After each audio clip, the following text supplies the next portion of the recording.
வீட்டில் சமைக்க வாங்கிட்டு வந்திருந்த மாங்காவை எடுத்து ஊறுகாய் போட ரெடி பண்ணியாச்சு. இன்ஸ்டண்ட்டாக ஒரு மாங்காய் ஊறுகாய் சூப்பராக ரெடி பண்ணுறது எப்படின்னு பார்க்கலாம். பெரிய சைஸ் மாங்காவை நல்லா கழுவிட்டு தோலோடு இந்த மாதிரி துருவி தனியாக எடுத்து வச்சுக்கலாம். இப்போ ஒரு கடாயில் 1 டீஸ்பூன் போல் கடுகு, 1/2 டீஸ்பூன் வெந்தயம், நல்லா கடுகு பொரிஞ்சு கலர் மாதிரி வந்ததுக்கப்புறம் ஒரு சின்ன உரலில் போட்டு நல்லா தட்டி பவுடர் பண்ணி எடுத்து தனியாக வச்சிடலாம். இப்போ துருவின மாங்காயை நான் அளந்து எடுத்திருக்கேன். இந்த சைஸ் கப்பில் 2 கப் இருந்துச்சு மாங்காய்.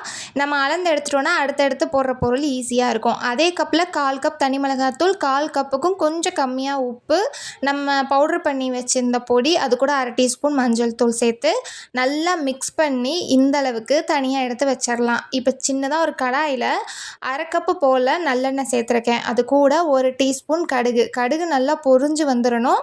அது கூட ஒரு 3 காஞ்ச மிளகா, கொஞ்சமாக கருவேப்பிலை சேர்த்துட்டு ஒரு 5 பல் பூண்டை நல்லா 1 2 தட்டி வச்சுருக்கேன். அதையும் இது கூட சேர்த்துட்டு 1/2 டீஸ்பூன் போல் பெருங்காயத்தூள் போட்டு நல்லா பொரிஞ்சு வந்ததுக்கப்புறம் நம்ம இதை மாங்காய் ஊறுகாயில் சேர்த்துடலாம். அவ்வளோதான். இதை நல்லா கிளறி விட்டு எடுத்தோன்னா சூப்பரான இன்ஸ்டண்ட்டான மாங்காய் ஊறுகாய் தொக்கு ரெடி. இதை கண்ணாடி பாட்டிலில் போட்டு ஃப்ரிட்ஜில் வச்சு யூஸ் பண்ணிங்கன்னா 3 மாதம் வரைக்கும் கெட்டு போகாது. கண்டிப்பாக ட்ரை பண்ணி பாருங்கள்.